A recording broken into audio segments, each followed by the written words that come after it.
We are live, right? Okay, we're just gonna assume we're live. All right, hello everyone. How do I pin my video?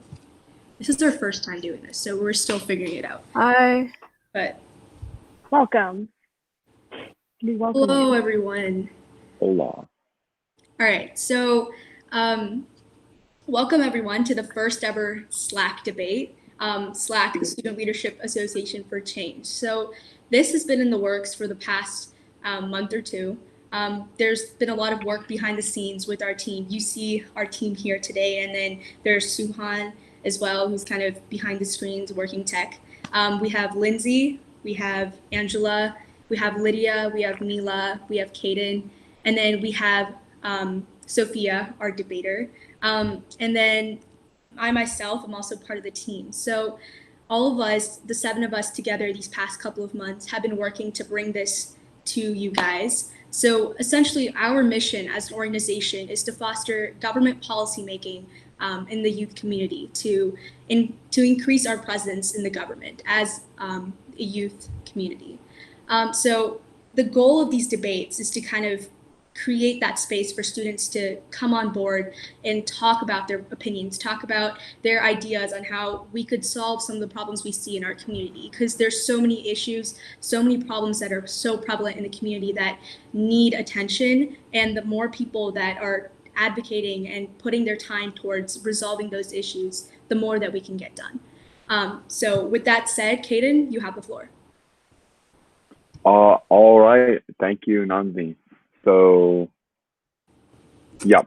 So, hi, my name is Caden. I'm going to be the moderator for today's debate.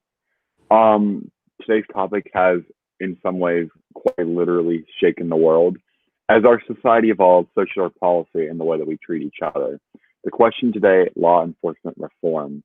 This debate will likely get a bit heated, so I remind you to stay civil and that we're all friends here, regardless of our viewpoints. Okay, so here are the rules. Your team is going to have 10 minutes to present your proposal. After everyone's gone, we're going to field some questions from our viewers on the live chat and make sure everybody's with us. Then there's going to be a grand crossfire, and that will lead us to the last segment of our debate, where we will try to find some conclusions, and hopefully we'll be able to agree on some things and lay some groundwork for sensible policy. Myself and our other moderator Mila will be timing and guiding you as we go, as well as answering any questions that may come up. And we're just going to overall ensure a nice level of cohesion within the debate.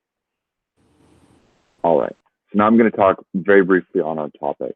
So since the birth of America, there have been injustices committed to various groups of people. And while the efforts of the civil rights movement were powerful, there are still plenty of things we can do today to correct our path. On the precipice of our minds now, law enforcement reform, a topic that has always been important, but in the last decade has exploded to become a nationwide phenomenon and a point of contention. We are here today to discuss the prevalent issue of police brutality and the injustice shown towards George Floyd, Breonna Taylor, and many, many more. Today, students will discuss this topic. Its issues and present solutions that will be crafted into policy and righting the wrongs.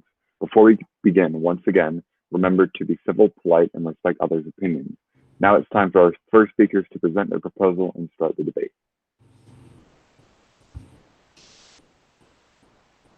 All right, so I'm just going to pass it off. You guys are good to go.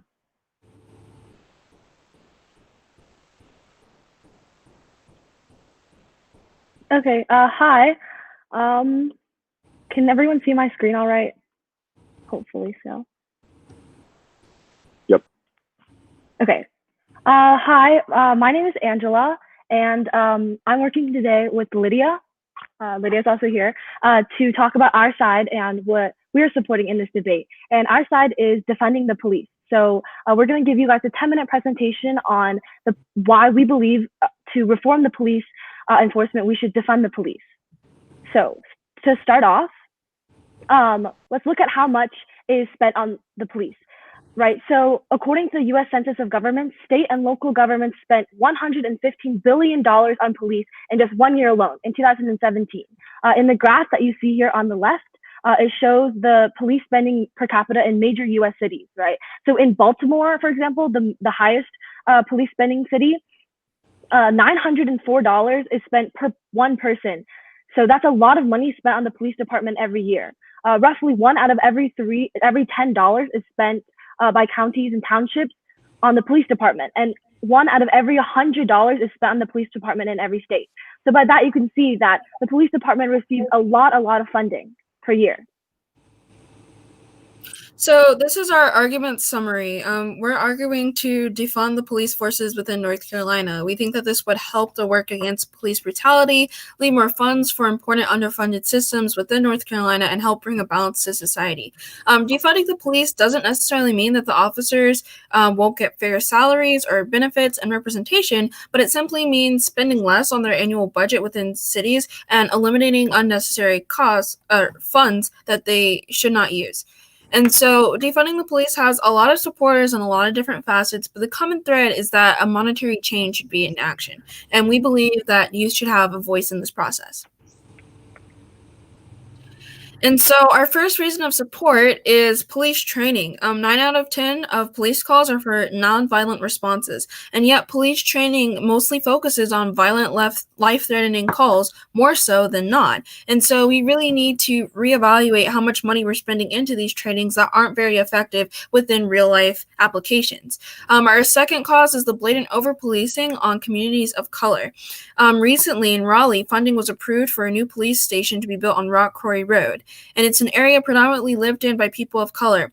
So even with the recent events of the Keith Collins shooting by Raleigh police, even with the tragic shootings in 2020, the Raleigh police have always disproportionately policed Black people here in Raleigh.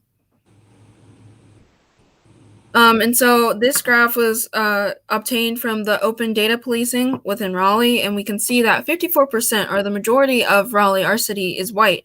And yet some of the following infographics you'll see will show that this population is facing little to no harassment or attention from the Raleigh Police Department, which is rather spending their time and funds policing the minority communities of Raleigh instead.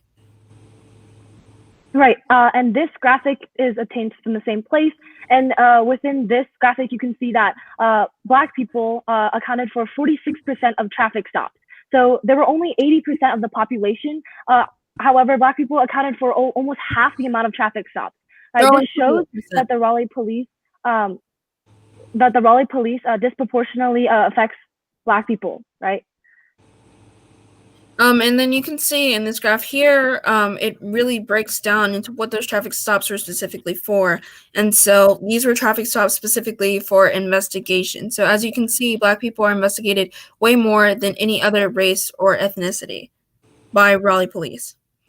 And so you might ask, why do these graphs matter? And so traffic stops help to keep our city safe. The Raleigh Police Department fundamentally is not doing anything wrong by having traffic stops to help protect traffic and investigate any possible crimes. However, proportionately, Black people are being drastically more investigated in police than any other race.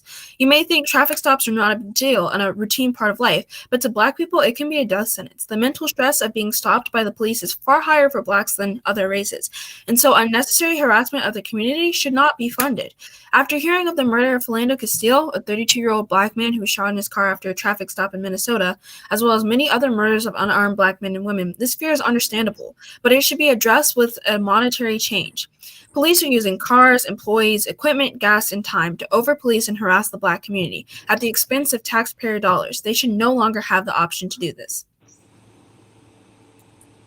This shows us the cost of police brutality. We have to, a lot of times, we use taxpayers' money to pay for the civil judgments and claims for police-related lawsuits, and this is out of our taxpayers' money, right? So we're paying millions of dollars per year to settle civil lawsuits and stuff relating to police brutality. Here, as you can see, in 2014, we spent $248.7 million of taxpayers' money were spent to cover misconduct payments. In 2019, New York City paid $175.9 million in civil judgment and claims to the police-related lawsuits. This is way too much money for lawpayers to pay just to cover up or to settle police brutality arguments, right? And $500 million was paid by the city of Chicago between 2004 and 2014 for police misconduct-related lawsuits. This further shows that we need to defund the police as the equipment and time and gas and such like that we're taxpayers' money are using to pay for the police. A lot of that is used to further instances of police brutality, and these instances of police brutality also cost taxpayers millions of dollars as well. Here are some further reasons why we should defund the police. Harvard University economist Roland G. Fryer found that Black civilians are more likely to experience other types of force, including being handcuffed without arrest, pepper sprayed, or pushed to the ground by an officer. This supports the points and the graphs that we showed before.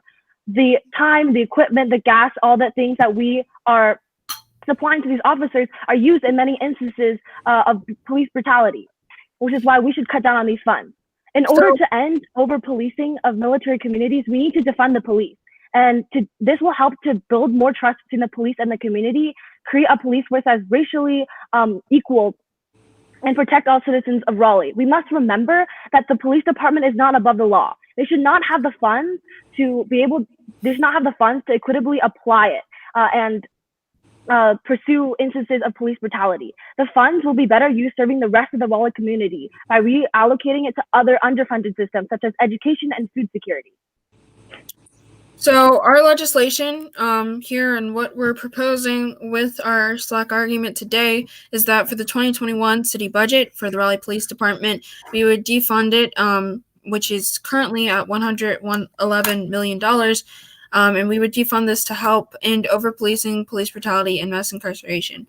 The Raleigh City Council creates a new diversity and race relations task force within the city as well to help forge a healthy relationship between the police and the community.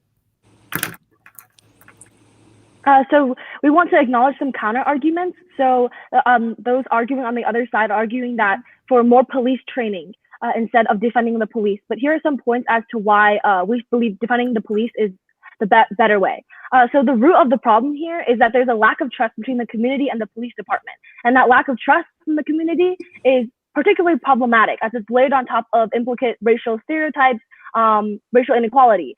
So this lack of trust cannot be solved by just more police training. As Columbia University statistician Andrew Gelman said, effective policing requires the cooperation of the community. If the community doesn't trust you, you cannot do your job. And that's and like we said before, that's the root of the problem here. So this lack of trust and hostile relationship between the police and the community cannot be solved by more police training. To solve this issue, we need to cut funding to rebuild the police community. Additionally, here are some more reasons why police training doesn't work. And this is all supported by sources from the Law Library of American Law and Legal Information. First off, resistance within the police organization against police training and such can hamper community policing successful implementation. Increases in officers' decisions using autonomy can lead to greater opportunities for police corruption if you give them more training and more power. Additionally, hostility between the police and neighborhood residents can hinder productive partnerships, like we said before. And lastly, more training on how to use weapons can lead to more instances of police brutality. Like we said before, a lot of instances of police brutality are there because taxpayers' money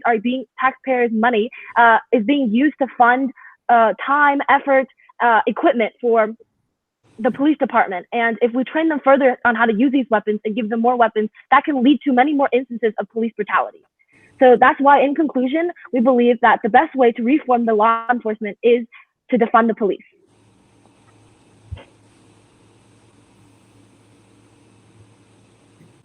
All right, thank you. That was a great presentation of a little over 9 minutes.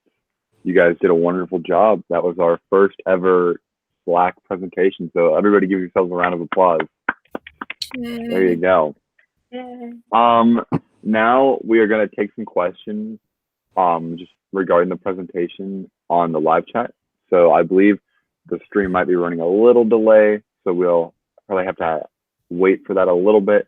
But yeah, if you're watching and you have any questions, please do not hesitate to ask these two lovely ladies who just gave a brilliant presentation. So, yep. We're also up on Instagram Live right now. They can hear me. And so if you guys want to ask any questions to me or Angela, feel free to, or about our presentation.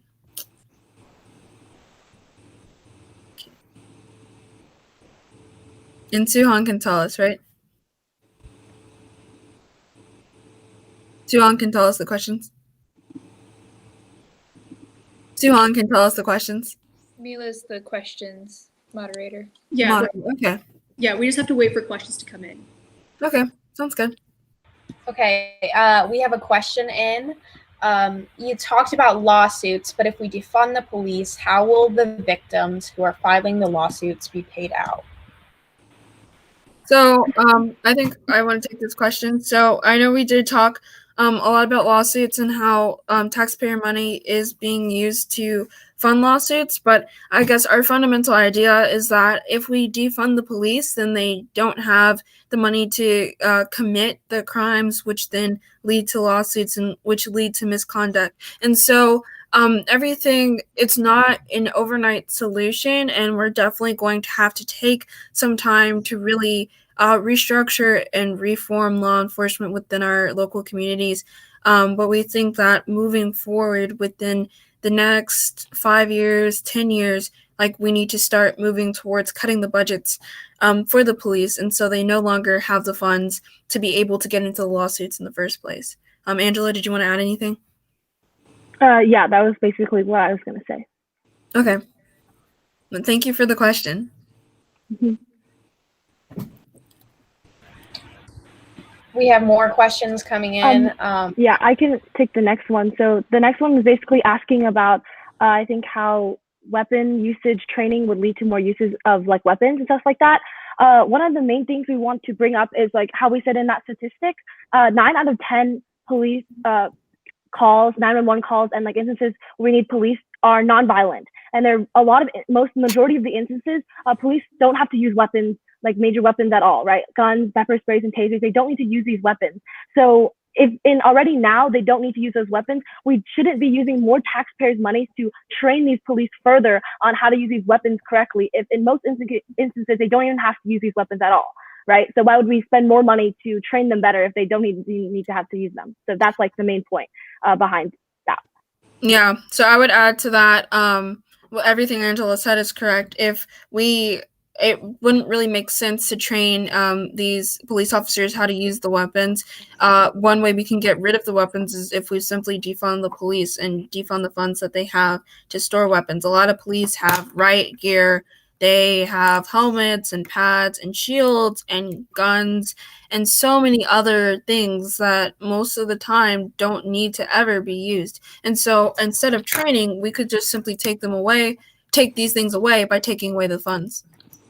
Right, and that someone asked, like just directly related to this question, if we don't train them and they don't do work properly, then they won't work properly. Well, like I want you to know that right now the police department is being trained to use these weapons. It's not like the police don't know how to use them. It's just like our other side of the other argument here is arguing that they should train to use them even better, right? As of now, they already know how to use these weapons, but they aren't using them at all. So we shouldn't spend time to train them how to use these weapons better if they don't need to use them in the first place, right? Right. But as for right now, they already know how to, like the bare minimum. Yeah, I definitely agree with that, and I would just say that like for these police, like there's police training in place. You know, they are acting against their training and against the law when they commit acts of police brutality, and so we're not sure how effective more training would be when they already don't follow the training that was given to them to protect citizens. We're going to have Mila, who is our moderator, ask us the questions instead. So starting from now, Mila will let us know the best questions. Yes. Awesome. So we have a question from Abigail that kind of lines up with what somebody else asked. And it was, could you explain how defunding will solve the racial issues? And the second question along that line is, but won't racial inequalities still exist even if we defund the police? Yeah, so I'll take that question. I think that racial inequalities will still exist even if we do defund the police. Racial inequality is found in every aspect of our society, and our police force right now reflects the society that we currently live in. And so I think that defunding the police would be one way to fight against systematic racism and racial inequities. And so I agree with that, but I don't think that this is a one and done issue. And so I do agree with you in which we're going to have to take other matters and other ways to help solve these problems. But within the police department specifically, I think that this is the best action forward. And so how defunding the police will specifically help minority communities is that they won't have the funds to be able to patrol more often in minority communities. Right, as we said before, they're trying to build a whole nother police station just within Rock Quarry Road, and why else would you do that other than to over police minorities? And so you would cut the funding for that, so there wouldn't be another police station. And other ways like that. It wouldn't really touch the salaries of the police officers because it's not about them specifically, but it's about the tools and equipment that they use and the funding that the city gives to them for that. And so that's how we're hoping to help. And just to add on to that a little bit more, to elaborate on how it would, cutting down funds could solve a little bit of the racial inequalities. Like Lydia said, the over-policing in a lot of Black neighborhoods or minority neighborhoods, there's a lot of over-policing, right? And that's why there's also a lot of high rates of crime, or not like high rates of crime, but because there's over-policing, there's disproportionately a lot of minorities are being arrested for petty crimes, right? So if there's less policing in those areas because of budget cuts cutting down, and that can help the over policing, right? Which is obviously, it's not right for them to over police minority neighborhoods. And in addition, because we're cutting down things like equipment, in a lot of instances, because of racial bias and stuff like that, police officers will use unnecessary force, using weapons such as tasers, pepper sprays, guns, stuff like that, using unnecessary force against minorities, especially people of color. And if we take away a lot of those weapons, the excessive weapons, then that's less likely for them to actually really harm these people, right? So that's where we're going with that, right?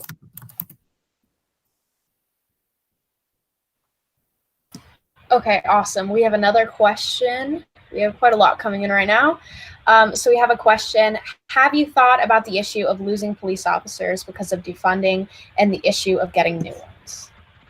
Yes, and so we didn't directly address that in our presentation, but we did put the point in there about not touching police salaries, police benefits, or any of the support that they get. We understand that police are sworn to protect and serve our communities, and so we want to make sure that police officers still have the support they need to do their jobs properly, and we want to make sure that they don't feel ostracized by the community, but we also understand that a big change needs to occur. And so I personally remember reading an article about in Buffalo, New York, after an old man was pushed down by the police, and the mayor responded with harsh repercussions from the police officers. A lot of the officers walked out in protest of the actions that the mayor had in response to that act of police brutality.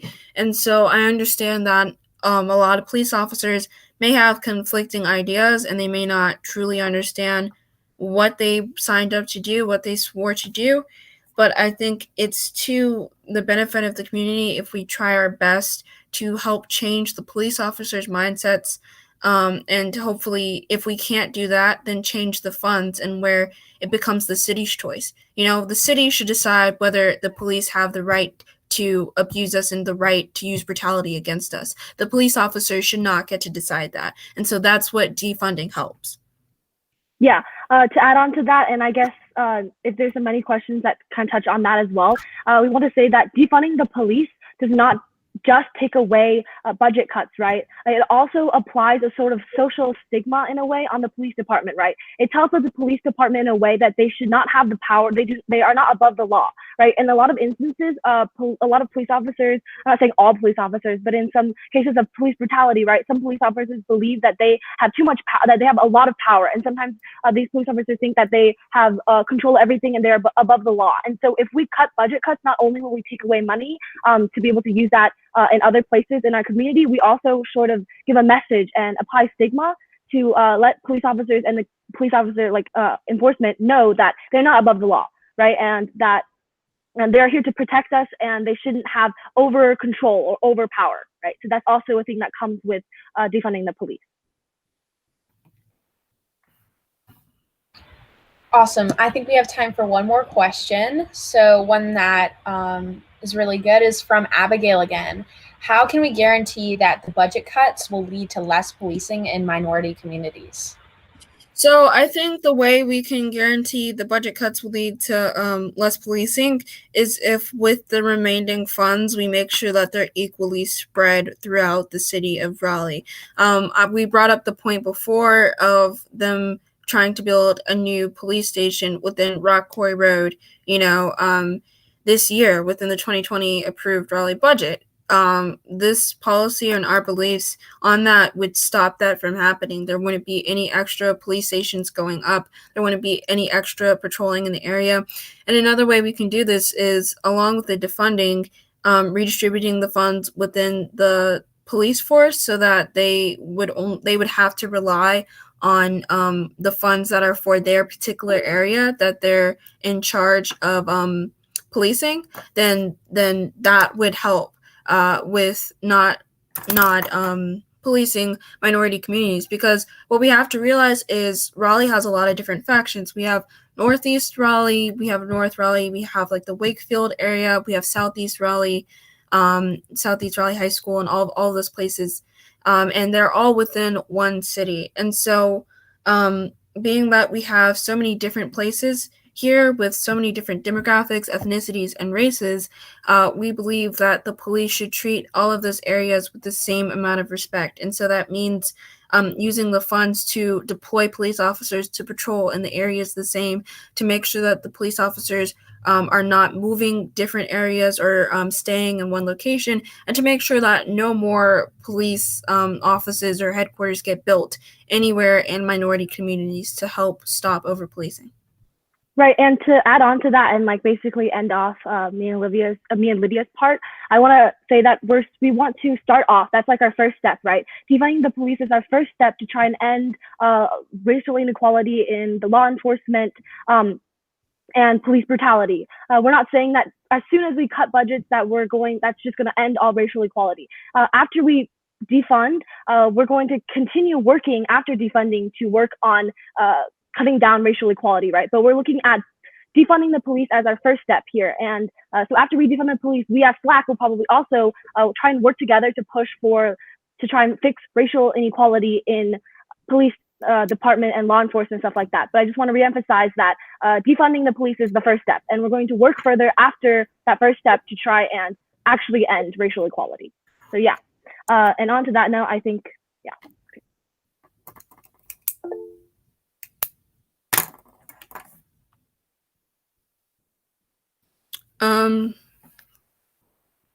Okay, so yeah, that's our argument. Thank you so much for asking us questions. If you have any further, you can always DM SLAC or get involved and contact us. So that's our presentation on defunding the police.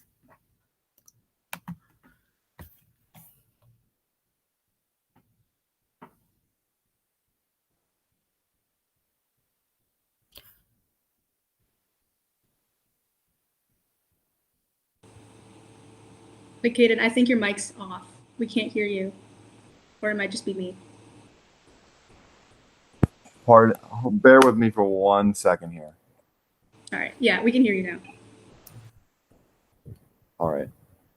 So thank you guys. I would just like to welcome in Sophia. Welcome. And we are going to go ahead, and I think we're going to go ahead and get started with our next group in their presentation, which should be around 10 minutes. So good luck, guys. And we're very happy to hear what you have to say, and take it away. All right. Just give me a second here.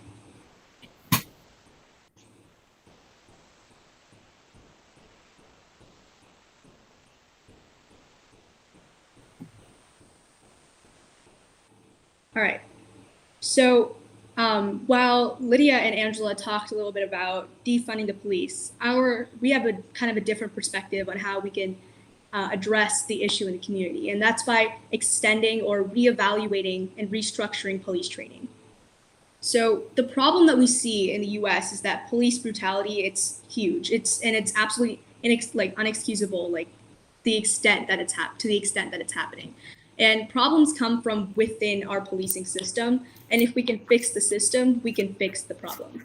So according to the Department of Justice's website, currently in North Carolina, to become a police officer, education and training requirements include a high school diploma or a GED, and for them to complete a basic law enforcement training course, which is about 640 hours, so almost 4 months.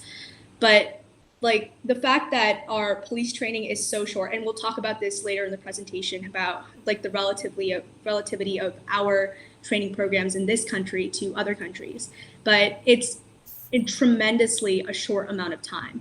For the like police have the power like to do a lot of things. Like we put a lot of power in the hands of police, and the fact that we're not training them enough to do their job properly is a big problem, especially when in the state of North Carolina, to be a certified barber, you have to have 1,250 hours of certified training.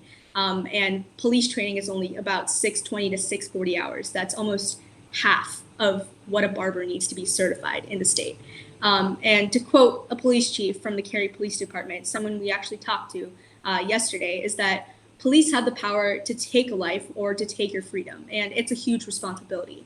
But when the people we give this responsibility to aren't ready to handle it, that's when we take a step back and reevaluate the process. So police training requirements and academies are very different for each state. To get in, trainees have to go through a variety of background checks while training at the academy. If a department has enough money and chooses to do so, rookies are sometimes sent out of state to train in better programs. According to CBS, it is often a stereotype for officers in the prime of their careers to avoid the burden of being trained by training rookies. As a result, officers who haven't been through much training in decades end up training young cops who don't have that much experience. The reason why training is so short in North Carolina is because police departments allocate more funds towards military-grade gear and more officers. This brings up the issue of demilitarization.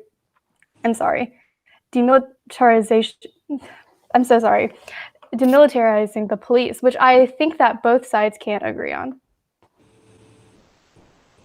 So after talking a little bit about like how like the police academies in the country, we kind of want to break down the police training curriculum within the state. So within the North Carolina justice system, like this was taken from their website, the most number of hours in that 640 hours, like the most number of hours are dedicated towards physical fitness, firearm training, control arrest techniques, and driving. And it's reasonable, right? To be a police, to be a cop, you have to have training in these different aspects in order to be effective at what you do.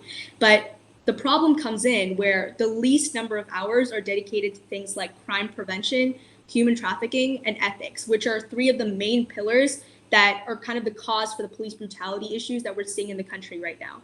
And if you look at the numbers, right, out of 640 hours, that's the entire course. 6 hours are dedicated towards crime prevention. Only 2 hours are dedicated towards human trafficking, and that's 0.3%, not even 3 or 1%, it's 0.3% of the entirety of the police training program that they perform and practice training for addressing human trafficking issues. And that's a huge issue because North Carolina is one of the top 10 states in the entirety of the nation where human trafficking is a humongous problem. And then ethics, which is something that a lot of police are being questioned about, like their ethics of how do they address and how do they de-escalate certain situations. And when they're in the field, how do they work around and address certain criminals without, going to the extent that they need to. Like what happened with George Floyd, like what happened there was absolutely inexcusable. And so for that, that's only 4 hours of our training. That's 0.6%. Like if you look at these three, the least number of hours dedicated to, they're either 1 or less than 1%, like of that time is dedicated towards that. So if we look at this training program, we can compare our police program to those of another country to see how we can better and reevaluate our thought process when it comes to how we prepare our rookie policemen. And that's by looking at the country of Germany. So we compared the North Carolina statistics to the statistics of Baden-Württemberg, which is a German state that has a population of 11.1 million compared to North Carolina's population of 10.5 million. So it's the state that compares most to North Carolina population-wise. So North Carolina has a 16-week training course according to the Department of Justice. Germany across the board requires 2 years training at the Deutsche Hochschule der Polizei, which is the German police academy. In North Carolina, in 2019, there were 35 people killed by the police according to Mapping Police Violence, and in Baden-Württemberg, the number was only 3. The rate of people killed by police in 2019 in North Carolina is 0.334 per 100,000, and in Germany it was 0.027, specifically Baden-Württemberg. So by looking at this and applying basic math to it, you can deduce that police killings in North Carolina are 12.37 times more likely than in Baden-Württemberg. Therefore, you can draw the conclusion that longer training creates for situations that result in less police killings.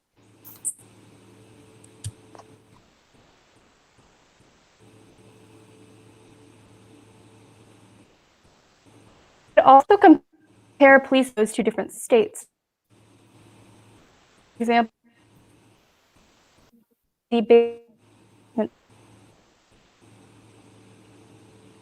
Wait, Sophia, I think you're cutting out. Do you want to start over again, just this slide?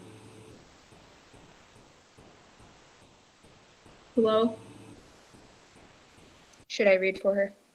Yeah. Okay. So just a little bit of a rundown. The North Carolina... In that certain state in Germany, you need to go through a 2-year degree program at the German Police University. In North Carolina, earlier, police officers to be only spend 4 hours ethics for professional law enforcement. They only need 40 hours spent on subject control.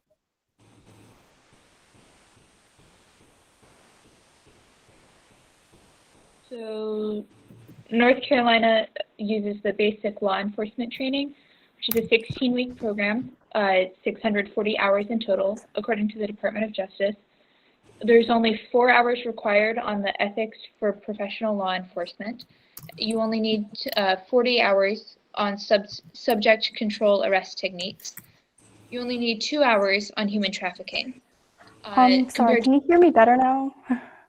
So, and I'm reading a slide for you, if that's okay. Oh, yeah, sure, go ahead. And then compared to Deutsche Hochschule der Polizei, it's 2 years, 16 detailed required basic modules, and many required elective modules. These include crime, phenomenon, intervention, and prevention, police and administration, politics and society, and forensic science, and there's more. Yeah, and something important to note is that you guys can hear me now, right? Just making sure. Yeah. Okay, something very important to note is that you can see that the 40 hours spent on subject control arrest techniques, it seems like a lot compared to the 4 hours spent on ethics for professional law enforcement. But in truth, 40 hours spent on subject control techniques is also a very short amount of time compared to how much time German police officers to be spend at that German police university. Both of those topics need more hours in training in general. Okay, now we can compare policing education in different areas within the USA. For example, in Chesapeake, Virginia, the Chesapeake Police Training Academy is a 6-month-long program with a lot of good enrichment. The population as of 2017 is 240,397 people. And they have an average annual rate of killings by police of 1.3 people. You can find this at mappingpoliceviolence.org. All officers to be even have to go through a polygraph test to make sure that they were being true to everything they have said and all the documents they have sent in to the police.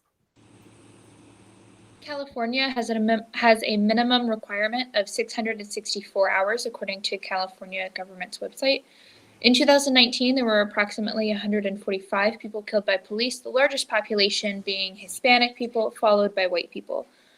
Officers must be re-qualified if they are not hired within 3 years of course completion, or if they take a minimum of a 3-year break from service. The total population of California is 39.51 million. And this is just the reason for the population numbers is just to kind of give you a relative idea of where North Carolina stands with or amongst other states. We can also continue on with Arkansas. Arkansas's population is around 3 million. This was last recorded in 2019. And their police officers to be have to go through around 24 weeks of training at the Little Rock Police Department Police Training Academy. So far in 2019, they have had 7 police killings. New Jersey also has 24 weeks of training. They had 13 police killings in 2019, and the New Jersey population as of, I believe, 2019 was 8.82 million. This is a good amount lower than the police killings in 2019 that have happened in North Carolina, with only 8 weeks difference in training. And we imagine what we could accomplish with even more.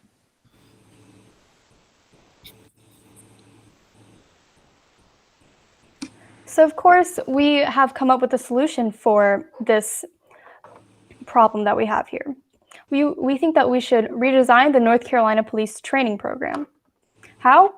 We should create a 2-year training course for police officers. This should include 1, how to de-escalate a situation without using a gun, excessive force, or even deadly force. This should also include more preventive training rather than reactive training. 2, experts on racial inequity and inequality should teach anti-racism and anti-racist methods to our police officers to be. 3, more training hours dedicated to teaching ethics and human trafficking. As you saw in our earlier slides, the measly 2 and 4 hours is just simply not enough to make our police department safe for everyone.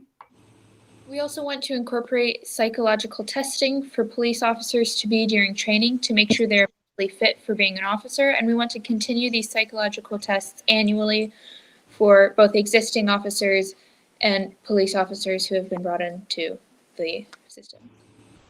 One more thing we also want to include is that right as of now, the minimum GPA requirement for people interested in entering the training program in North Carolina to be a policeman is a GPA of 2.0. But we would like to raise that requirement to 2.5 to kind of match the standards of the U.S. military, to show a lot more involvement in their education and studies.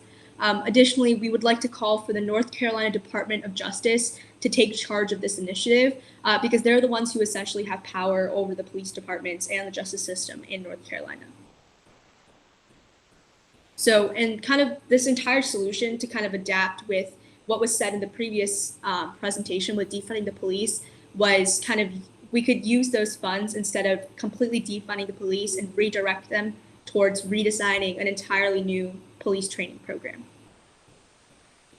So kind of in summary of everything, all in all, police officers have one of the most important jobs in the country. We aren't going to deny that.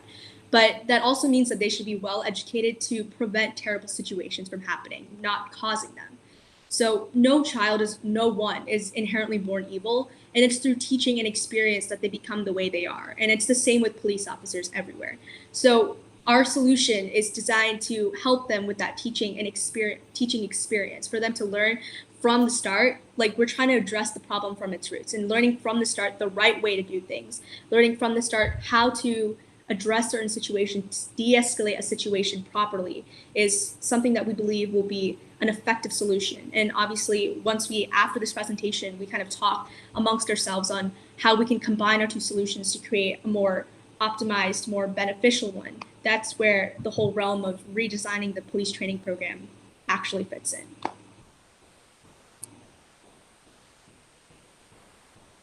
All right, I'm gonna stop presenting now. Yep, so that's it for our presentation. Thank you guys for listening. Questions, Sal? All right, thank you guys. It seems like you already did it, but I would just like to give these ladies a round of applause. That was a pretty good presentation. And now we're just going to field some questions from the chat. Like I said earlier, I know there's a bit of a stream delay, so we're just going to have to sit tight for a second. But good job, guys. Really well done.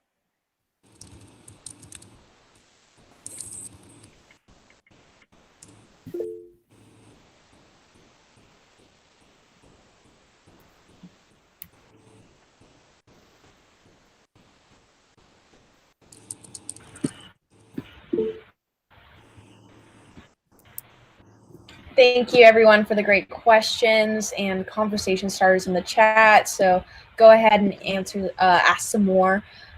Don't be afraid to. So I think we can start off with the question for this presentation we have. So the question was sort of about whether the training should be like consistent per year. Your group's take on that? Yeah, I can take that question up. So actually yesterday we had talked with a couple of police officers about kind of what they're doing to address the police brutality issues and kind of the uproar that we've seen in the community. So kind of talking with them, it seems as if like they get initially to be a policeman, you have to go to the police academy, like get that certification and meet those requirements, those 640 hours. But throughout the years, they do go out for other training programs. Like if the department is funded well enough and they have the resources to send their individuals to other training programs, it's usually like outside of the state and stuff. So for them, if they have those resources, then those like specific departments will do so. So it's not something that's consistent amongst all police departments. I do know that they try their best to try to get at least somewhat like minimal training for their members every year or regular training, but otherwise it's not like a solidified concept. So with our solution, we haven't really thought about that. And I think that's something we can talk about, like making training consistent. But then that also brings in the talk about funding, because while we do have room to defund the police, it might take a lot more funds to create a consistent, like regular police training program. So that kind of brings in the issue of how we're going to allocate those funds and how we're going to optimize that budget. And I kind of jump in there. You had mentioned how if the department has enough money, they can do more funding. But that's kind of why we want to implement this statewide, or no, we haven't. I'm sorry. We want to eventually get to the statewide mandate of all officers must have adequate training, because it's not statewide, and some, or it is statewide, but some departments have more funding to do extra training, whereas others don't, which is why statewide mandates are going to be very important.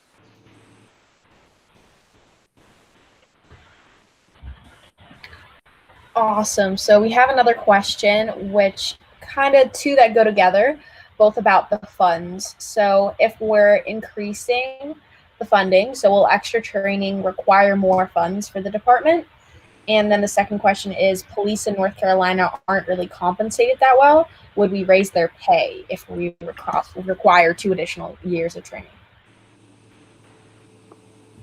Can I answer like kind of part of the first one? Is that okay with you guys? Okay, so like earlier we did say a lot of the funding in our police departments is going to military grade gear and like a lot more officers. And let's be honest, you like what the other side said before, many things police officers are called upon for are not violent offenses. So I personally think if we cut back a little on the military grade gear, we can increase more funding to educating the policemen, sorry.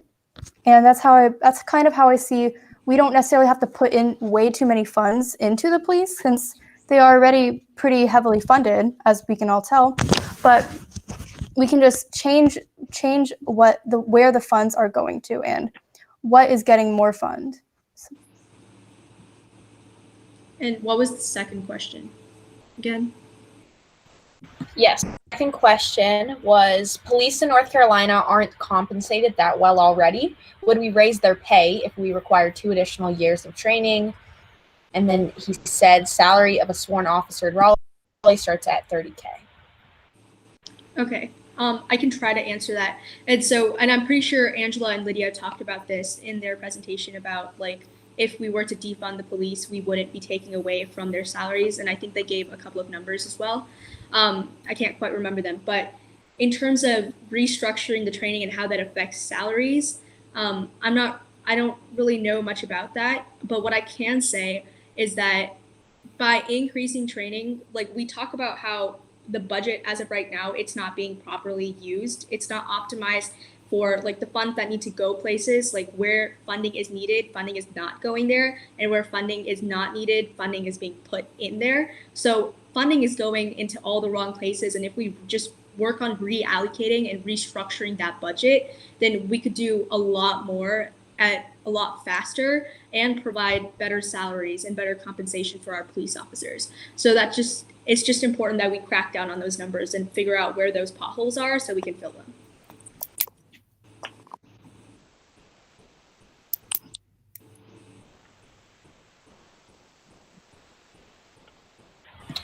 So I think our next question was kind of already answered from Abigail. Would you plan to include retraining of the current police?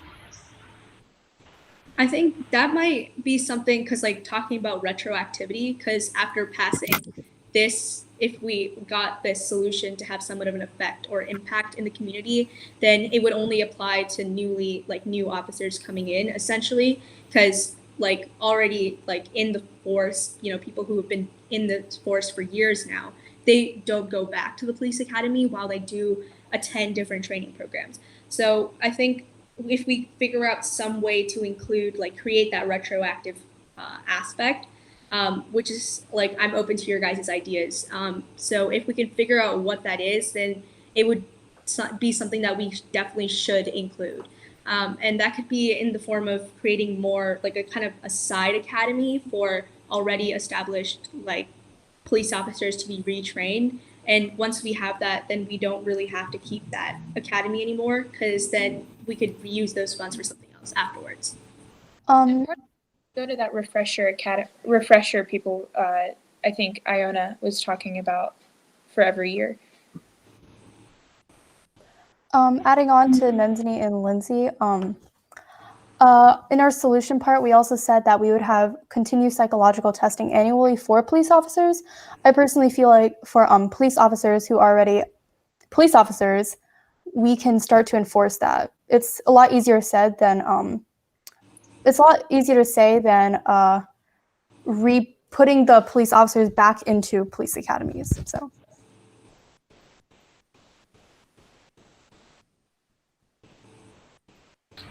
So we have another question coming in. Could some of the funds go to hiring mental health professionals, since they might be more equipped to handle certain situations? So I think you all kind of touched on that. Maybe you could elaborate a little bit. Yeah, additional mental health professionals are always a good idea in schools. And I don't know exactly how counseling and therapy can work for people who have been arrested, but if we can add mental health professionals to the people who are working in precincts and in police departments, then that would be pretty amazing.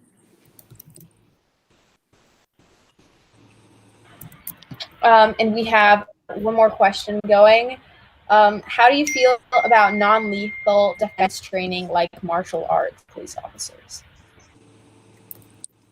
I think that's a very like interesting approach. That being because martial arts, like it's surrounded with so much discipline, and with discipline comes a lot more self-control, and like you think it's more like thinking before acting, or maybe the thinking is more of a reflex. So what I mean by that is, like, as when we broke down the police training program, a lot of like the firearm training, the physical fitness training, like those things were highlighted a lot, but like things like ethics or crime prevention weren't.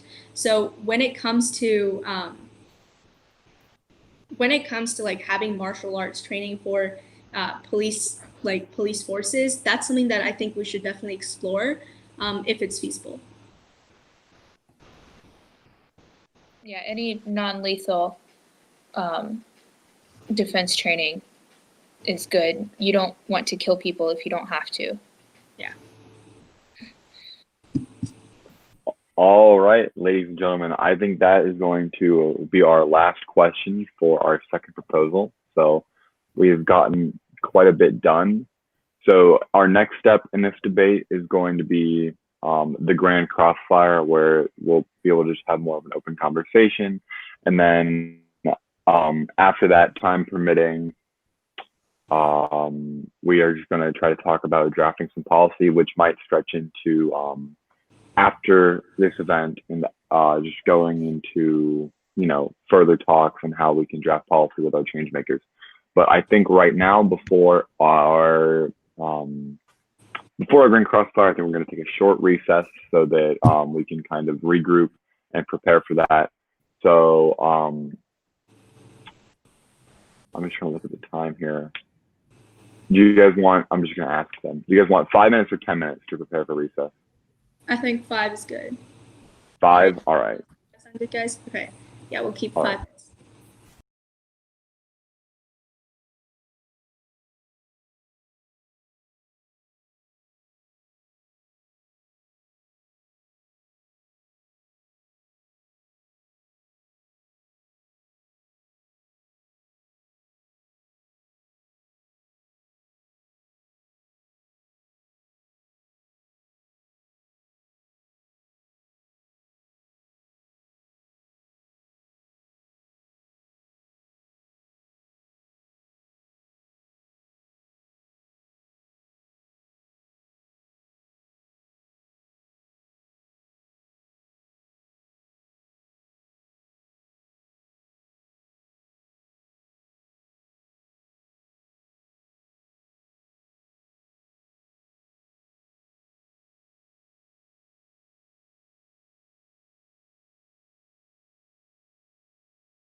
Wait, which side is going first?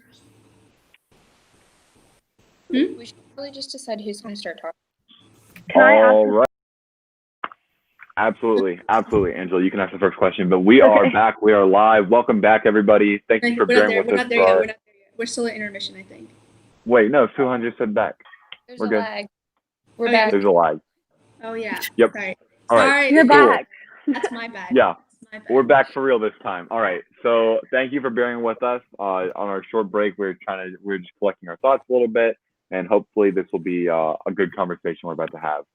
So this is called just a little recap. It's our grand crossfire. So you've heard the first presentation and the second presentation, and we've had the questions answered, and now that's all coming together for a big conversation about what we can do with the ideas that have been put forward. So with that, we're just going to go ahead and get started. Angela, I believe you wanted to start. Yeah.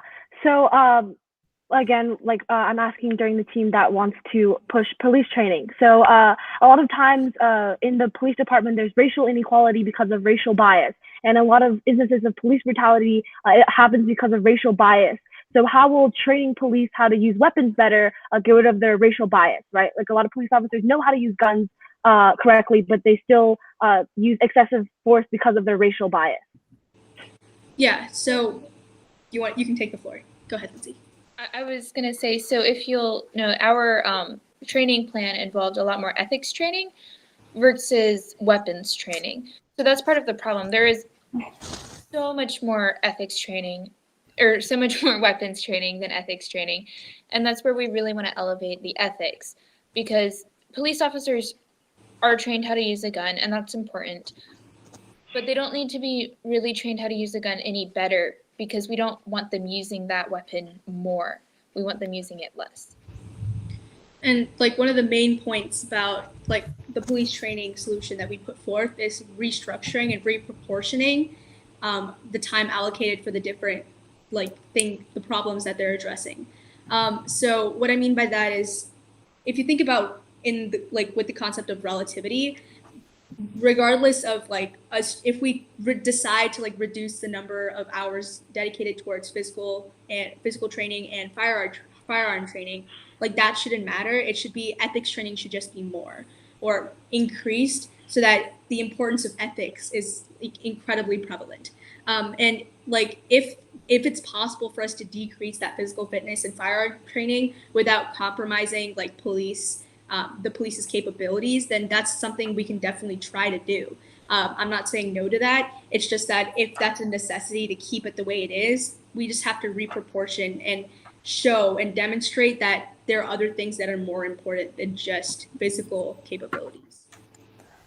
Okay, so I had a question also for this team. I'm on Angela's side, by the way. Anybody joining back in?